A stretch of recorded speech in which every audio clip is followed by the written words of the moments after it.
Oke, shalom. Selamat malam. Semoga suara saya boleh dapat didengar. Sebelum kita memulainya, mari kita berdoa terlebih dahulu. Bapa yang baik, Bapa yang kami kasihi Engkau, di dalam nama Tuhan Yesus Kristus. Pada saat malam hari ini Tuhan, kami rindu belajar mendalam akan firman-Mu. Lewat pengajaran melalui kitab Sirah Sulaiman ini, biarlah kami boleh menerima berkat rohani di dalam kehidupan kami. Terima kasih Bapa di sorga, kiranya Engkau yang mengurapi kami semua, terlebih hamba-Mu yang akan menyampaikan kebenaran. Demi nama Tuhan Yesus Kristus, kami sudah berdoa, haleluya, amin.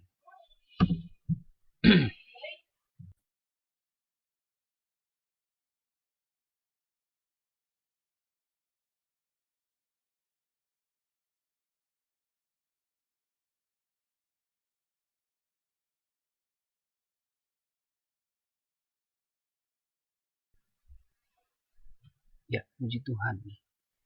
Sekarang kita masuk di dalam kitab Kidung Agung, pasal yang ketiga, ayat yang kedua. Yang berbunyi demikian, aku hendak bangun lalu pergi keliling di dalam negeri. Aku hendak mencari kekasih pada segala kampung dan lorong. Lalu aku mencari tetapi tiada kudapati akan dia.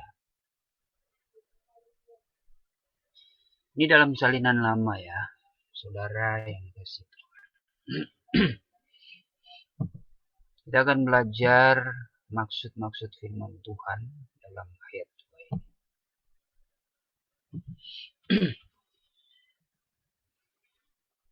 Dalam ayat yang kita sudah baca adalah suatu kata-kata Sulamit yang merupakan pernyataan atas hilangnya Sulaiman kekasihnya. Ya, ini merupakan suatu peristiwa kelanjutan dari ayat pertama jikalau saudara mengikutinya. Pada saat itu juga Sulamit bangun dan mengambil keputusan untuk mencari kekasihnya. Hal itu terjadi pada waktu malam, dan dalam hal itu dapat dilihat keberanian Sulamit yang tidak takut terhadap bahaya yang akan menimpa dia. Sulamit mencari Sulaiman dengan bersusah payah mengelilingi kota Yerusalem, bahkan dia mencarinya sampai ke kampung-kampung dan lorong-lorong. Tetapi Sulamit tidak berhasil menemukan Sulaiman. Namun Sulamit tidak putus asa, sehingga dia mencari terus sampai pada suatu saat dia bertemu dengan Sulaiman. Sebab itulah yang menjadi keyakinannya. Dalam mencari Sulaiman, Sulamit dalam keadaan bingung sehingga dia berbuat suatu kekeliruan atau kesalahan. Yaitu pertama kali dia mencari Sulaiman pada jalan yang benar, tetapi kemudian pada jalan yang salah. Bukankah Sulaiman adalah seorang raja yang mulia, sehingga tidak mungkin ada di kampung-kampung dan lorong-lorong yang kotor, kecuali dalam keadaan istimewa. Ya.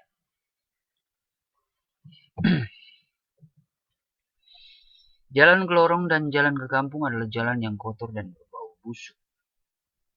Itu sebabnya Raja Sulaiman tidak berjalan pada jalan tersebut. Ya, secara dia adalah seorang raja ya. Tetapi pada jalan yang bersih di dalam kota. Perhatikan apabila seorang kepala negara mengadakan kunjungan kerja, selalu berjalan pada jalan tertentu dan bersih pada pemandangan mata. Ya, mungkin dalam kehidupan nyata ya, di beberapa negara, baik dia orang nomor satu, kepala negara, atau raja, ya, orang kerajaan ingin mengunjungi wilayah-wilayah tertentu, biasanya sudah disterilkan terlebih dahulu. Ya, kurang lebih seperti itu gambarannya. dan jalan yang tidak akan membahayakan kepala negara tersebut sehingga selamat dalam perjalanan. Adapun pengalaman Sulamit mencari kekasihnya, yaitu Sulaiman atau Raja Salomo, itu pun sering menjadi pengalaman gereja pengantin yang kehilangan persekutuan dengan aku. Kalimat aku di sini merupakan ungkapan yang menunjuk kepada Yesus Kristus. Kita udah masuk dalam pengertian rohani ya. Jadi ini merupakan gambaran rohaninya. Pengalaman Sulamit itu merupakan gambaran pengalaman gereja pengantin yang kehilangan persekutuan dengan Yesus Kristus kekasihnya. Ya. Kehilangan persekutuan dengan aku atau karunia-karunia rohku. Lalu gereja pengantin kembali mencari aku. Tetapi karena kebingungan, maka seringkali salah dalam mencari aku, yang akhirnya tidak dapat menemukan aku.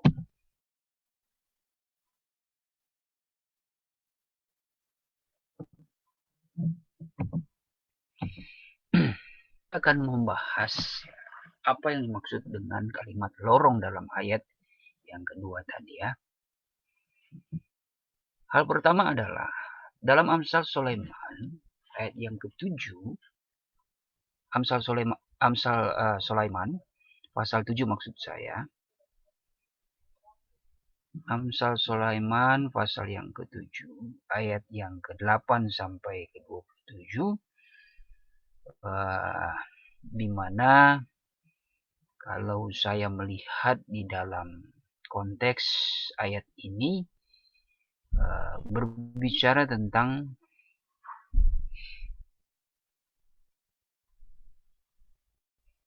suatu tempat yang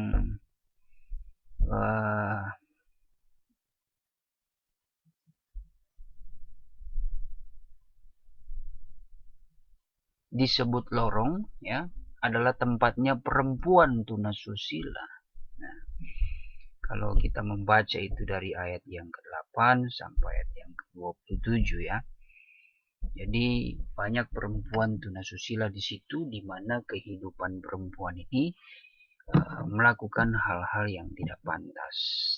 Gereja pengantin yang kehilangan aku ya, seringkali mencarinya di tempat-tempat yang salah. Sebagaimana Sulamit yang memasuki kampung dan lorong-lorong yang kotor.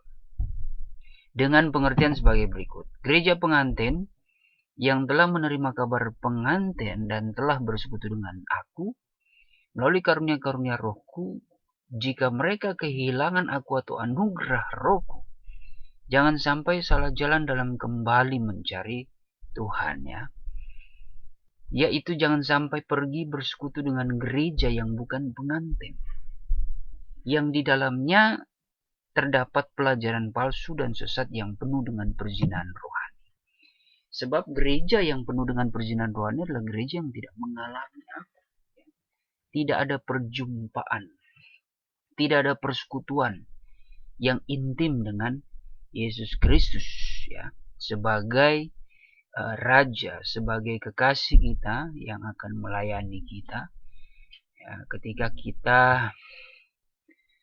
bersekutu di dalam hadirat Tuhan, di mana puncaknya itu ya bermula dari firman ya, sampai kepada penyembahan dalam roh dan kebenaran ya. Penyembahan dalam roh dan kebenaran adalah klimaks bagaimana perjumpaan gereja ya, mengalami ya, perjumpaan dengan Yesus Kristus secara intim. Nah, perkara yang terjadi di dalam ayat 2 ini adalah bagaimana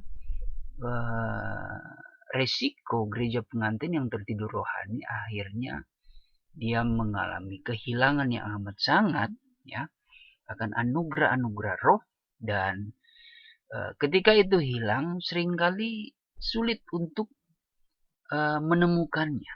Bahkan dalam contoh ayat ini pengertian rohaninya seringkali kita sebagai orang percaya mencari itu dengan jalan-jalan yang salah, ya. Kita justru tersesat, ya, mengambil jalan yang salah. Bahkan di sini lebih kepada peringatan bahwa jangan sampai pergi bersekutu dengan gereja yang bukan pengantin. Gereja yang bukan pengantin di sini adalah berbicara gereja yang tidak mempercayai akan pekerjaan roh, ya. Yang tidak mengerti akan klimaks di dalam suatu liturgi ibadah, di dalam suatu penyembahan dalam roh dan kebenaran. Itulah gereja yang tidak mengerti, ya. Gereja yang bisa dikatakan salah arah penyembahan mereka. Nah, ini yang dimaksud gereja yang bukan pengantin. Sebab parahnya di dalam poin yang keempat ini, saudara, gereja seperti ini adalah gereja yang penuh dengan perzinahan rohani, ya. Gereja yang penuh dengan perzinahan rohani artinya dalam hal pengajaran mereka sudah mencampurkan pelajaran-pelajaran yang daripada Tuhan dengan pelajaran-pelajaran setan, pelajaran akal-akal manusia. Ini sangat berbahaya dan bisa menyesatkan. Keadaan Sulamit yang tidak menemukan aku di lorong menunjuk kepada keadaan Sulamit yang tidak menemukan aku di lorong menunjuk bahwa aku tidak dapat ditemui di gereja yang penuh dengan kezinan Tuhan. Jadi bisa dikatakan, saudara, kalau kita yang sudah mengenal akan kabar pengantin, kita diajarkan bagaimana sampai kepada pengertian yang benar mengenai penyembahan dalam roh dan kebenaran, ya. Tetapi ketika kita mencari akan suasana seperti itu, ya, di gereja yang tidak mengajarkan pelajaran yang langsung daripada Tuhan, ya, yang pasti yang mengajarkan yang bertitik tolak daripada Yohanes 3 ayat 5, Kisah 2 ayat yang ke-38, ya, sampai kepada perkara karunia-karunia roh 1 Korintus 12, 1 Korintus 13 dan 1 Korintus 14, ya.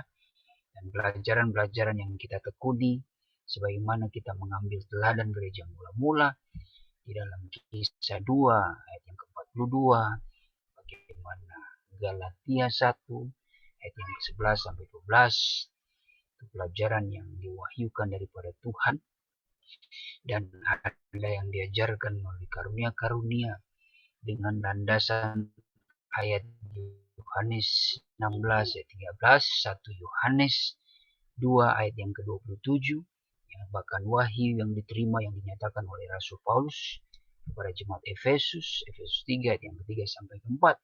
Ya, wahyu itu, pengajaran itu adalah suatu rahasia, suatu jalan-jalan supaya gereja itu boleh dinyatakan akan rahasia Kristus dalam diri mereka.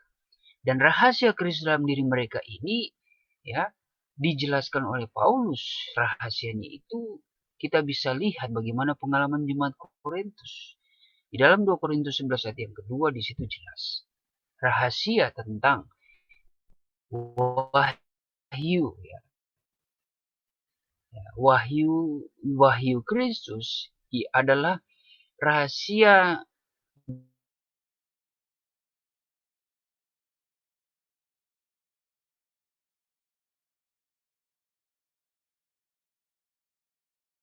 kelima ayat yang ke-23 dan 24, ya. Di dalam janji Tuhan akan menggenapi karena dia begitu mengasihi gereja. Yang mengasihi dia akan sempurnakan, ya. Yang membuat dalam kasihnya gereja tidak akan mengalami cacat celah, ya. Di dalam damai sejahtera maka Allah akan menyempurnakan roh, jiwa, dan tubuh sehingga kita menjadi gereja yang sempurna, tubuh, jiwa, dan roh, ya, yang bersalutkan, ya, Tritunggal Allah, ya. ya, yang digambarkan di dalam Wahyu 12 ayat 1 dan 2. Nah, itu merupakan suatu jalan-jalan rahasia ya, bagaimana rencana rancangan Allah ya kepada gereja yang Ia kasihi adalah supaya gereja menjadi sempurna sama seperti Bapa di sorga. Matius 5 ayat 48. Nah, namun gereja yang penuh dengan perzinahan rohani, ya jangan harap mengalami perjumpaan. Karena yang mereka adakan penyembahan justru adalah penyembahan berhala. Penyembahan yang tidak sampai kepada kiblat yang betul. Ya. Arah penyembahan mereka itu lebih mengikuti keinginan daging, emosi mereka. Bukan roh Tuhan yang bekerja, melainkan roh manusia, bahkan roh iblis berdendang, ya, mempermainkan penyembahan mereka. Nah, ini karena kalau kita kaitkan dengan ayat pembahasan dalam ayat yang pertama sudah dalam Kidung Agung 3 yang kita sudah bahas kemarin, bahwa yang menyebabkan gereja ini tidak tahu arah mencari Tuhan dan yang menyebabkan gereja mengalami padam pelitanya ya, atau istilahnya dikatakan tertidur rohani, karena mereka tidak pengajaran ya. Mereka malas membaca, mereka tidak mau tekun membaca firman Tuhan ya, dan membaca pelajaran. Padahal tuntutannya di situ adalah bagaimana gereja harus senantiasa penuh dengan firman dan roh ya. Di dalam beberapa kali nubuatan dalam persekutuan kita, Tuhan selalu mengingatkan setiap minggunya, cintailah doa, cintailah firman-Ku, dan cintailah hadirat-Ku. Nah, itu merupakan rahasia ya, yang menjadi mesbah di dalam kehidupan kita. Mesbah yang senantiasa menghubungkan kita ya, kehidupan kita dengan hadirat Tuhan, di mana di dalam hadirat Tuhan disitulah Kristus yang bertahta senantiasa memperhatikan dan memelihara roh, jiwa, dan tubuh kita. Sudah selama mesbah di dalam kehidupan kita itu ya kita pergunakan dengan sebaik-baiknya, maka hubungan kita akan selalu membaik ya, selalu erat dengan Tuhan ya. Sebagaimana rahasia peperangan-peperangan yang dilakukan bangsa Israel, sebenarnya rahasianya itu bagaimana raja yang dipercayakan bagi bangsa Israel, mereka tekun di dalam memberikan persembahan, korban persembahan, mesbah, ya, bait Allah itu dibangun ya, supaya mereka mengalami peperangan yang berkemenangan.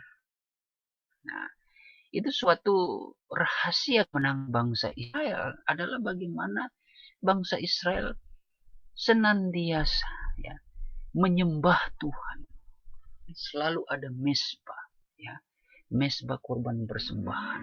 Nah, itu yang dilakukan raja-raja yang dipercayakan bagi bangsa Israel. Begitu juga dalam pengertian rohani di zaman gereja ya, kita tidak perlu membangun mesbah secara fisik, saudara ya, tapi bagaimana mesbah itu kita bangun secara rohani. Artinya kita senantiasa membangun mesbah doa ya. Mesbah doa itu jangan pernah kita runtuhkan selayaknya nabi-nabi palsu ya. Mereka tidak memakai lagi mesbah ya. Mesbah itu mereka runtuhkan ya, dan membangun berhala-berhala. Nah, itu gambaran gereja di akhir zaman juga akan menghadapi anak-anak Tuhan, bahkan hamba-hamba Tuhan, di mana mereka sudah mengganti sesuatu yang benar ya, dengan sesuatu yang tidak murni lagi. Nah, itu sangat berbahaya, sehingga penyembahan mereka itu adalah penyembahan yang keliru ya, yang tidak pada arah yang betul. Nah, ini yang paling berbahaya adalah perzinahan rohani ya, sebab mereka mencampurkan perkara-perkara kekudusan, perkara-perkara suci, perkara-perkara kemuliaan, kemurnian yang daripada Tuhan dengan perkara-perkara yang fana, perkara duniawi. Ini yang Tuhan tidak suka. Ya. Ingat, jangan sampai kamu ditipu oleh nubuatan-nubuatan palsu dan penglihatan yang bukan dari aku. Ya, ini terjadi ya, di tengah-tengah bangsa Israel dalam Yeremia 23, saudara bisa melihat Kolose 2 18-23. Ya, kalau tidak salah di situ isinya mengingatkan jangan sampai tertipu ya dengan berbagai jenis penglihatan ya, malaikat dan sebagainya. Ya, di dalam kepada Paulus menulis juga kepada jemaat Korintus, sekalipun mereka memiliki karunia-karunia, tapi harus tetap waspada bahwa iblis pun mampu ya, mampu hadir di dalam setiap karunia-karunia mereka ya, menjadi malaikat. Iblis dapat menyerupai malaikat terang. Tapi Paulus mengingatkan bahwa senantiasa untuk menguji segala roh. Dan lagi kita harus waspada karena setan pandai meniru. Ya, seperti yang tadi saya sudah sampaikan. Itulah sebabnya harus menguji segala roh yang bekerja. 1 Yohanes 4 ayat 1 saya bacakan bagi saudara. 1 Yohanes 4. 1 Yohanes 4 ayat yang pertama, di situ dikatakan, hai segala kekasihku, janganlah percaya akan sebarang roh. Saya baca dalam salinan lama. Melainkan ujilah segala roh itu, kalau daripada Allah datangnya, karena banyak nabi palsu sudah keluar ke seluruh dunia. Bayangkan jikalau kita meneliti firman Tuhan, ini ditulis oleh Rasul Yohanes di zaman gereja mula-mula. Dan itu terjadi. Di mana kita tahu keajaiban, perkara-perkara heran, karunia-karunia yang luar biasa yang bekerja di zaman gereja mula-mula. Toh ada roh-roh lain ya, yang mencoba untuk menyesatkan banyak orang. Apalagi kita yang di hari zaman ini akan menuju kepada pernikahan yang mulia antara gereja dengan kekasih jiwanya, yaitu Tuhan Yesus. Wah, tentu iblis menyadari akan situasi ini. Karena ketika gereja menikah disempurnakan, disitulah kekalahan iblis. Dan iblis tahu bahwa waktunya sudah dekat bagi gereja adalah waktu yang nanti untuk memperoleh kekekalan dalam kemuliaan Tuhan yang luar biasa. Tetapi bagi setan itu adalah kekalahan ya, yang paling besar. Ketika gereja menikah dengan Tuhan, bahkan sampai kepada mereka mati ya, Yerusalem baru, bumi dan langit baru. Nah, itu kekalahan besar. Setan akan dibinasakan selama-lamanya. Makanya setan berusaha untuk menjatuhkan banyak manusia ya, sebanyak-banyaknya, supaya dia ada ya, di neraka dalam kekekalan. Nah, kita tidak ingin terjadi dalam diri kita sebagai gereja Tuhan. Itulah sebabnya kita yang sudah memiliki akan firman dan roh ya, maka perhatikanlah setiap firman dan pengajaran supaya kita jangan mudah terombang-ambing ya, dengan segala pelajaran yang ada, dengan segala roh yang bekerja.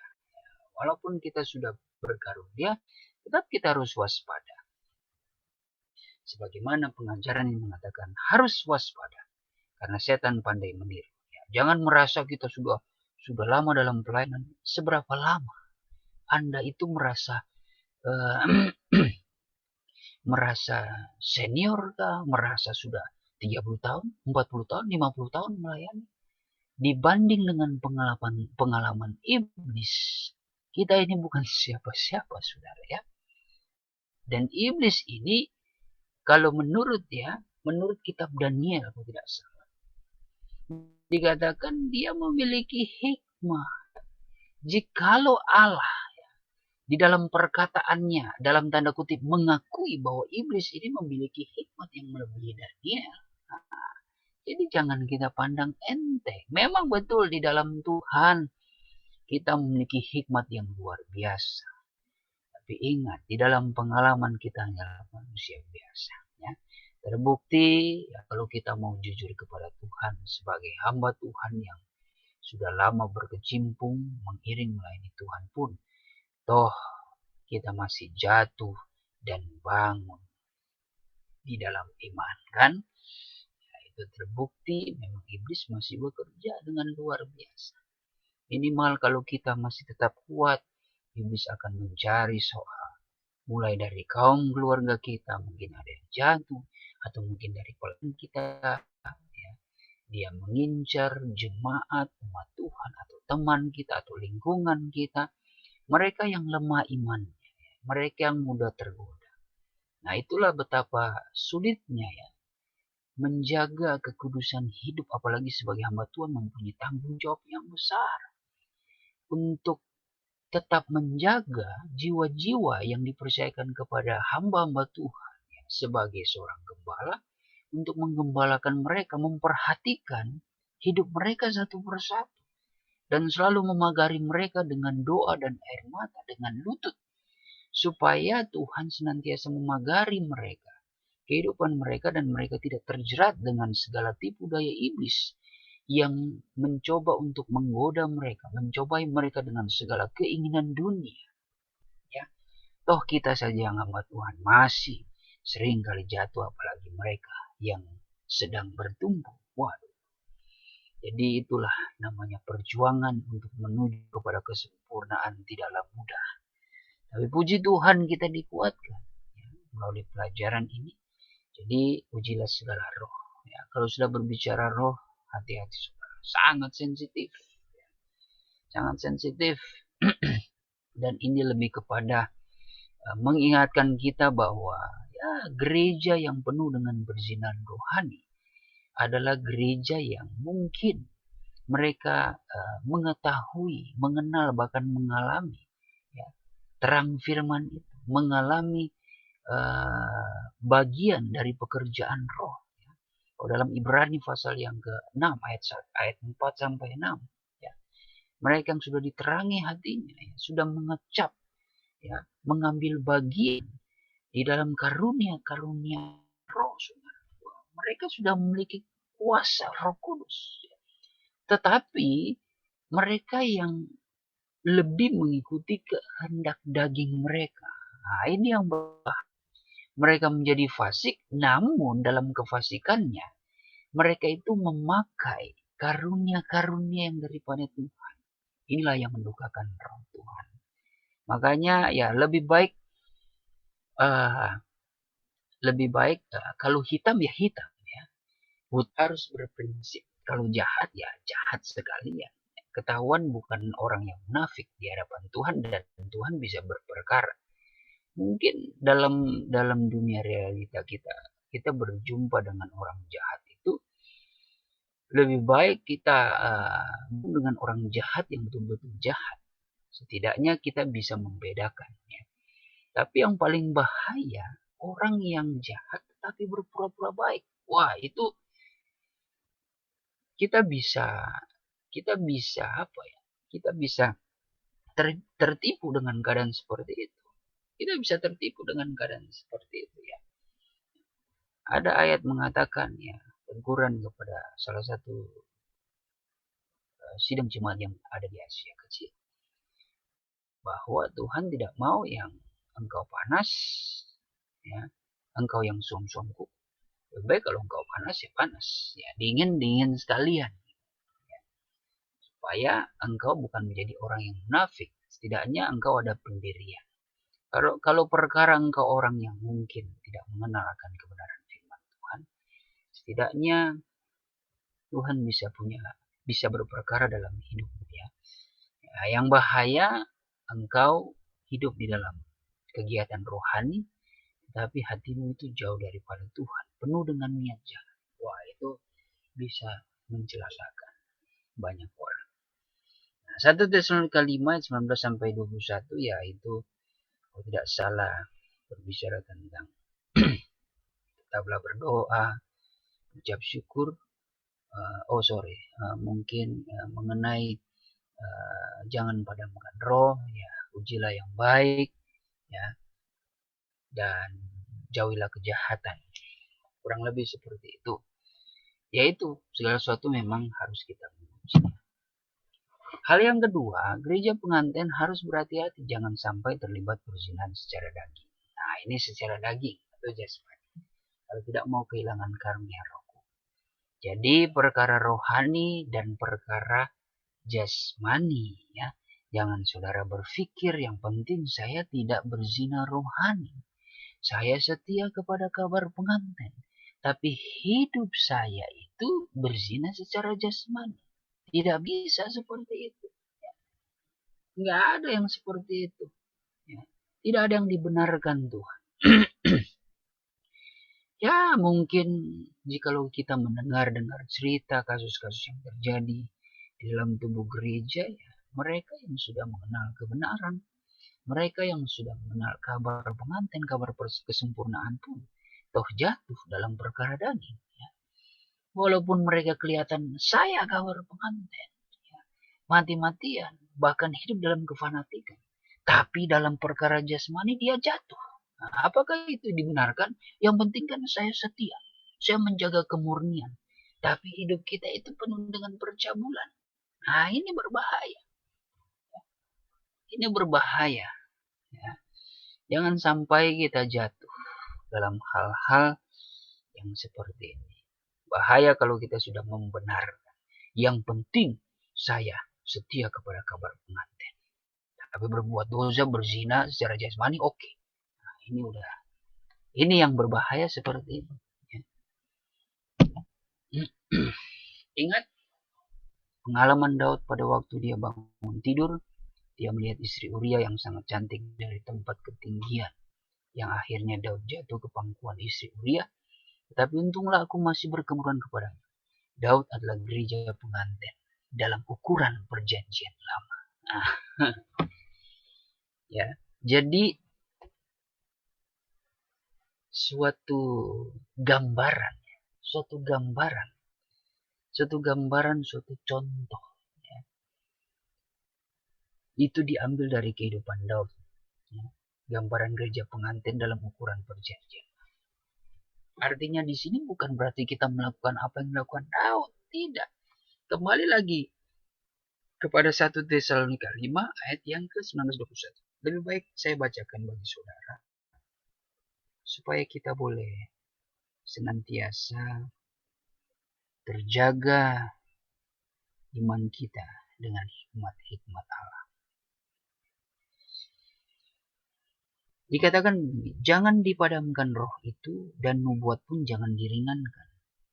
Hendaklah segala perkara kamu uji dan yang baik kamu pegang. Nah, lalu sampai ayat 22, jauhkanlah dirimu daripada segala jenis kejahatan. Jadi segala yang baik itu kita ambil. Daud nampak baik karena dia orang yang mencintai hadirat Tuhan. Kejatuhannya jangan kita ambil juga. Jangan apalagi kita menyimpulkan Daud aja jatuh dalam dosa. Itu terbukti Daud kan masih manusia. Sama dengan saya. Nah ini bahaya kalau sudah membenarkan seperti itu. Mau dibawa kemana itu pikiran jemaat, pemahaman jemaat. Bisa-bisa jemaat pun mengambil ya teladan yang salah dengan pemahaman yang salah. Justru ya kejatuhan Daud itu memiliki resiko yang sangat amat menyakitkan bagi dirinya. Daud mendapatkan persoalan dari luar maupun dari dalam. Anak-anaknya saja ingin membunuh dia.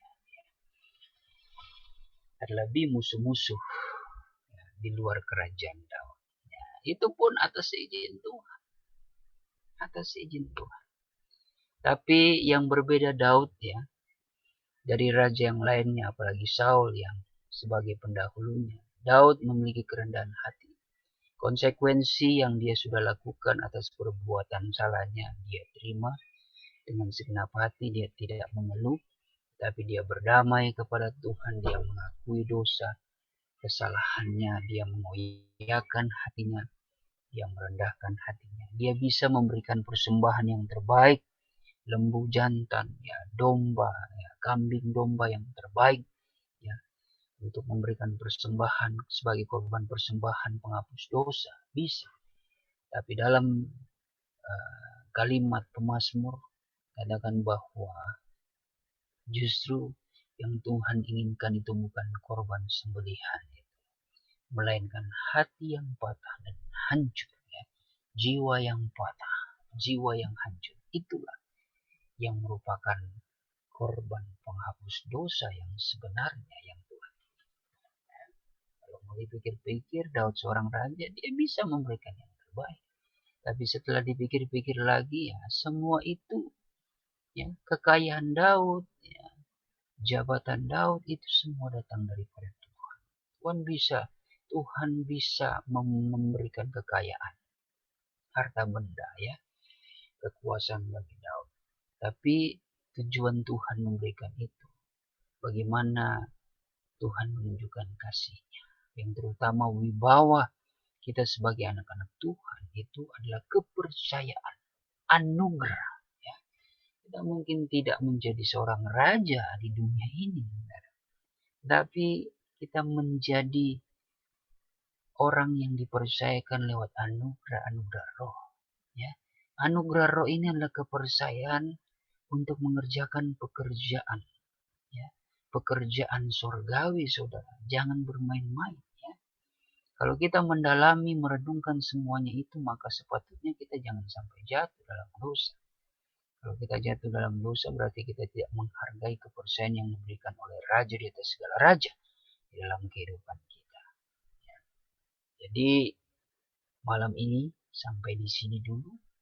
Kita akan lanjutkan pada pertemuan esok hari dalam ayat yang sama. Kita akan lanjut membahas tentang kalimat kampung dalam ayat 2. Tapi yang kita dapati melalui penjelasan-penjelasan yang sudah kita pelajari, kiranya kita menjadi gereja yang setia, yang tetap waspada, diingatkan, berhati-hati, dan menguji segala roh. Jangan sampai kita mengalami kejatuhan dalam perzinahan rohani dan juga jasmani. Awasilah kehidupanmu, dan awasilah pengajaran kita. Puji nama Tuhan, selamat malam.